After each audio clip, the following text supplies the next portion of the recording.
Vail still with us here on the couch. We have Dan Smith from Vail Mountain Rescue, but we were talking about submissions earlier, and now we're shifting gears to what you guys are up to. We have all this now. stuff between us, all you know. This stuff. As I was what did coming you in bring? this morning, it's new season, new toys. This is what you should have if you were within 10 feet of the river. Huh. Now, that's kind of hard for people to believe if they're standing in their backyard at their barbecue grill. Sure. But still, this is what you should have. The rivers are coming up.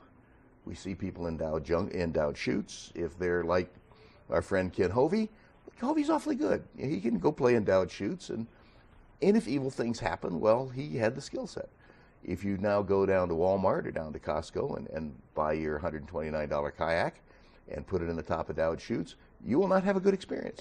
Let's explain for people where endowed chutes are. If where you come from Vail and take the right-hand turn in that little canyon, the river on your right side is Dowd Chutes. That's part of the Eagle River. It can be Class 5 water on occasion. It can be unrunnable on occasion. It can be unrunnable because it's too low for running. It has caused a number of people to be deceased over the years. Not all. Many people run that. Commercial rafters run it at the right time. But people who know what they're doing need to run it.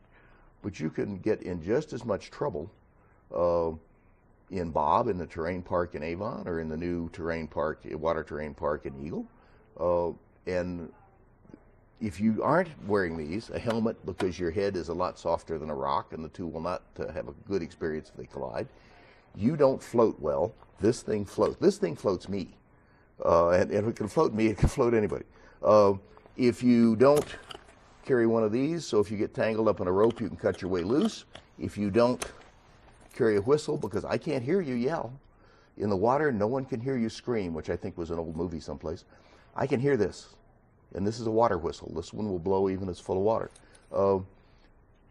If you're standing on the bank and you don't have one of these and you see somebody go in the water and you make the wrong decision to go after them with no gear, you're in deep trouble. Where if you've got this, a throw bag, you have a chance to hit them and still be safe. And not pull them in the water, just hang on to them and the water will pull them right to the bank. You also have to have this thing loaded and thinking and ready to go. If your dog in your backyard jumps in the water, don't go in after your dog. Your dog will 90+% of the time float out downstream within a couple of 100 yards. You will not be so lucky. If 3 to 5 minutes you're in this water's between 30 and 40 degrees. Freezes at 32, but if you'll notice, there's some ice rime along the sides of the river. Your hand will not close with any strength after 3 minutes.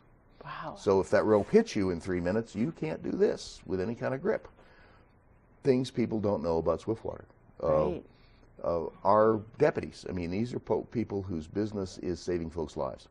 One of the hardest classes I have to teach is don't go in the water, because you're wearing a bulletproof vest, which you can't expand your chest in, and about 35 or 40 pounds of gear. You're going to sink like a brick, even if you have one of these things on. Stay on the bank, throw a rope.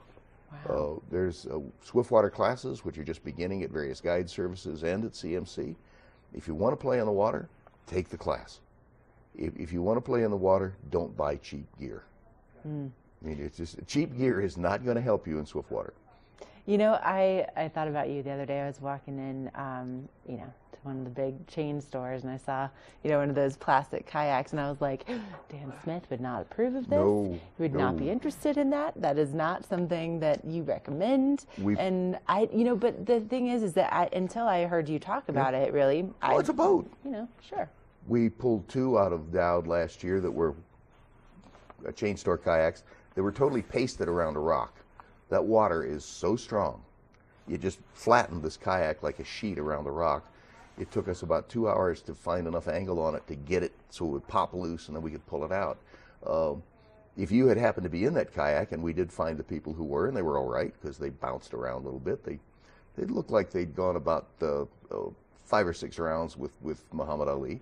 They were pretty badly bruised and had lost all their stuff, including their clothes. So now remember, you're now standing on the railroad track naked trying to get home. This can be a really interesting experience. Sounds like something I'm not real interested in not doing. really. Oh my gosh, Dan. Well, listen, it's so good to have you back. Thank you for all of the great information. And if you want to learn more about Vail Mountain Rescue, vailmountainrescue.org. Again, they're all volunteers, so you can support what they do on a daily basis to keep us safe, whether it's in the water, whether it's out hiking, whether it's skiing or snowboarding. These people are amazing.